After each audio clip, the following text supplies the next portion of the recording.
r/ask Reddit. What was your scariest something's not right moment? I was walking to school in middle school and this lady with a car pulled over next to me and called me Linda. That's not my name, but was close enough. I looked up. She apologized and explained she thought I was her grandkid. Then she offered me a ride to school, except that I was already standing on the school grounds. I had a half-block walk before I needed to turn to walk into the building. When I said no, she tried to demand I get into the car. I said no thanks and took off running. It occurred to me much later that she probably had no intention of dropping me off at school. A very similar thing happened to me. Guy stopped and offered me a ride. I got in the car because he reminded me of somebody I knew, but I wasn't sure who. It was a small town, so everybody kinda knew each other. Turns out he wasn't who I thought and I also wasn't who he thought. He only offered the ride because he mistook me for his nephew. We were both tall, skinny and curly blonde hair. I actually knew the kid. Funny stuff. I was 14 at the time and even though things turned out alright, I knew I ducked out the moment I realized he was actually a stranger. A family friend and his large dog stayed with us when I was maybe 5 or 6 and the dog bolted out the gate and down the hill. I caught up with the pup and was trying so hard to drag him uphill with me and a neighbor, who had a kitty named Pepsi I remember, got me and the dog in the car and drove us up the hill. My mother tore me a new one, even though we knew them lightly. I was working on a radio system in the local water tower of a pretty remote outback town. It was a beautiful late spring day in October when I got there, but after about 2 hours the bird noises stopped. The breeze stopped. I took my equipment out of standby and flagged it as live test because I had the weirdest feeling I didn't have time to fully test it and went outside to sit in the car. About 90 seconds later there was a direct lightning strike on the tower I'd just left. It was the highest point in 200 kilometers. It was literally the loudest thing I'd ever heard. Ever. I remember reading somewhere that you can feel the static in the air before a lightning strike. Do you recall feeling your hair stand? I was in a car that got hit once. I was parked watching the storm roll in across the lake. A few seconds before the hit my hair stood on end and I got a metallic taste in my mouth. Then everything was very bright and loud. No damage to the car surprisingly. Late at night, I was sitting in my car waiting for my boyfriend to finish his shift. A guy walks past and we make eye contact. I feel this sense of danger but figure I'm overreacting. A few minutes pass and the fear won't go away. I finally decide to move my car away from the edge of the parking lot to the front of the restaurant in the customer parking area. I start up my car and just as I'm putting it into drive, the guy rushes out from behind and tries to yank open my door, pulling on it really hard. I hit the gas and he trails me for a second, then hits my window with a rock. I keep going and he throws the rock at me then runs away. I was shaking so badly I could barely steer. Pretty sure he was sneaking up on me just as I decided to start my engine. Whoa, that was a really close call. It's amazing how we can sense that something isn't right. Your instinct is what kept animals alive from danger for millions of years. It is still incredible how spot on it is. I planned to visit my dad in the afternoon. Called him in the morning to ask if he needed anything because I was about to go to the store anyway and could easily pick up some things for him. He didn't answer. A little weird for him but not too uncommon. But I had that thought in the back of my head. So I tried again like 30 minutes later. Again, nothing. Neither landline or mobile. So I decided to drive over there early and check. Can't really explain it but I just knew that something had happened. Found him dead in his house. He fell and cracked his head open. To this day I don't actually know what was worse, finding him like this or the 30-minute long drive where the feeling grew that I was going to walk into something like that. Not too similar but the same eerie feeling with my dad. All day felt weird, wrong. My mother even texted me while I was at work saying something felt bad. My sister texted my mom earlier saying something was odd. A few hours later my mom found my dad dead. He died in his sleep from heart issues. Coincidentally the cat threw up on my mom's stuff which she never does, we think. At the time he actually passed the way the timeline plays out. Similar story with my mom. She died in her sleep at least. But when she didn't answer within the hour about a question regarding babysitting my daughter, I knew she was at best in a bad way. Luckily, since she had her doors locked and her trolley bar down, I couldn't get in, and it was the police and firefighters who had to tell me. I'm glad I didn't see her body. That drive is weird. I was living about 5 hours away from my parents and spent Easter with them. The plan was to take Monday off work and drive back that day, but for some reason, I decided to go back on Sunday night. Woke up about 3 to a weird noise and hit the touch lamp next to my bed. It made a loud popping sound and turned off. Thinking, something isn't right here. I got up and grabbed the bedroom door handle. It was so hot that I immediately pulled my hand back. As it turned out, my entire apartment was in flames. My living room caught fire from a faulty electric outlet and it spread to the dining room by the time I got up. The only ways out were through the living room to the front door or through the dining room and kitchen to the back door. I used whatever strength I had to shove my headboard away from the window, broke the window out with my glass, and just screamed. My landlord was letting a guy illegally live in a storage room. He heard me and ran right down the block to the fire station. They actually got me through the window and then put out the fire. I was hours away from my family, had no money or it, lost my cell phone and car keys in the fire, and it was only like 4 am. I ended up losing pretty much everything. My neighbor was nice enough to let me shower at her place and give me some clothes until my parents made the drive. If you told me a man my landlord was letting illegally live in a storage room appeared in a story in this thread, I would not have guessed he was gonna be the hero. Sorry you went through that. Name one superhero that didn't do something illegal.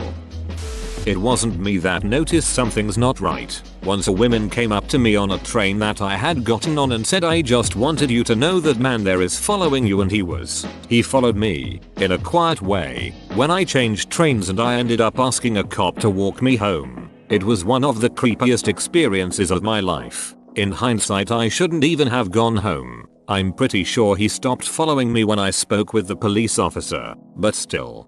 So for the future, if someone is following, in a car or otherwise, go straight to a police station. You can of course find ways to prove they are following you, taking 3 turns to go around the block etc. But the best you can do is get some proof of who it is. Covert selfie with them in it or license plate. You can also go to a place where you know there are surveillance cameras beforehand, then leave. However, all these steps won't guarantee your safety like going to the cops. So you have to trust your gut and make a judgment call. Solid advice. Very good advice. Unfortunately, the cop that walked me home found my social media later and asked me out. It wasn't bad or anything, he didn't bother me again after I said no, but it still left a sour taste in my mouth. Better than being followed home by a weirdo. I got home from work and as soon as I stepped out of my car something felt off. My upstairs neighbor left his dog out, which wasn't super uncommon, but she was acting strange, which just added to my weird intuition. Normally she's super excited to greet you, but this time she just sat by his door. About 20 minutes pass and I can't shake the feeling. I decide to go to his door and see if he wants to come down for a drink.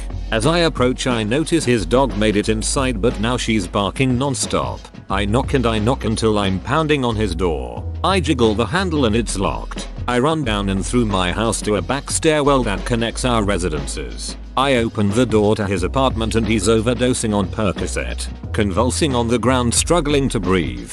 M said if they had been called 10 minutes later he might not have survived. Edit. Didn't think this would get much attention. So here's a bonus story. I moved into the house where this happened about 2 years ago. In the same upstairs residence there was an older gentleman who lived there before my buddy and his dog. Roughly 3 weeks after moving in I stopped seeing my elderly neighbor. He was a bit of a homebody, didn't have internet or even a smartphone. Very simple guy who just enjoyed the company of some scotch and his blues records. Weeks go by and I notice he hasn't been playing his records and it's been awfully quiet. But I didn't think much of this because I wasn't well acquainted with the guy, so I didn't really know his schedule habits. Around week 3 or 4, this foul stench starts to creep throughout my home. I light candles. I hose my house with Febreze to no avail. One day I come home and the smell is unbearable. And then it hits me. This is the smell of a dead body. I call my landlord, who comes over in a hurry. As soon as he is introduced to the smell he goes white. We rush to his front door, which he unlocks considering this to be extreme circumstances, and sure enough my former neighbor is dead, rotting on the floor. He had been there for so long his blood had soaked into the floor and was seeping into my bathroom ceiling. You could see it inside the light fixtures.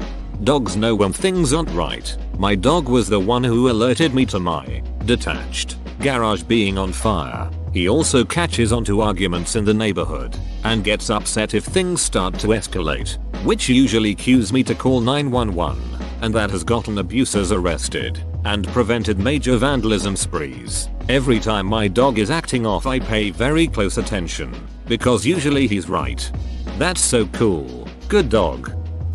I was driving past a small park close to my home when I noticed two older couples on the sidewalk looking into the park. The women seemed distraught and the men were trying to calm them down from the looks of things. I slowed down a bit and for a second I debated stopping to see if everything was alright, but decided against it and kept on driving. The following day I found out a young person from the area had hanged themselves from a tree in the park, and I assume those two elderly couples were the unfortunate ones to make the discovery. Or they did it and you old bean next. Look, Richard. Another victim approaches. Damn it, Linda. You scared him away. My dad had just passed from a long battle with cancer, and towards the end my mom had been acting odd. She hadn't been caring for him towards the end. I ended up leaving work to do so, and she didn't really seem to be mourning him, and they had had a reasonably good relationship. A couple of days after he passed, I was going through his stuff and I noticed it was 10 AM and my mom wasn't up. I let her be. 11, 12, 1, 2, 3 o'clock. Finally I was starting to think maybe something was up. She had never stayed in bed that late ever. So I opened her door. I found her on all fours with her chest on a stool, kneeling in a fairly large pile of urine and feces. I'm not sure how she got on the floor. I feel like I would have heard her fall. After I got her cleaned up and stuff, I asked her what the deal was, and she told me she didn't have the strength to get up, nor the presence of mind to yell for help. Ended up taking her to the ER, and that was the day I figured out I wouldn't be going back to work, because I was going to spend the next few years taking care of my now terminally ill mother. Oh honey, I'm so sorry. Thank you for those kind words. They made me feel happier today. I suppose I should have added that she had a brain tumor, and she didn't last a few years. I try not to remember the exact dates because I don't need to be sad every year around a certain time period, but I believe she hung on for around 9 months after that. I always thought the best thing I ever did as a human was to take care of my parents when they got sick. They both desperately wanted to die at home and not in a hospital. Nothing against hospitals. I was home alone and someone rang my bell door. It was dark and I could see a person, but I was unable to see his face, only like a shadow. I didn't open the door because he never answered, so I went back to playing. However, my dog would look straight at the door like he knew something was not right. After like 2 hours my parents arrived and told me there are 2 police cars on our street. Apparently, that person was a burglar and he knocked out one of my neighbors and stole from his house. This happened 2 years ago, but I still feel unsafe because I am probably the only one that was able to see his face. Whoa, you made it to the end? You're a ducking beast. I'll cut you a deal. Smash like and subscribe for more curated content, bruh. It's free and that's a great price.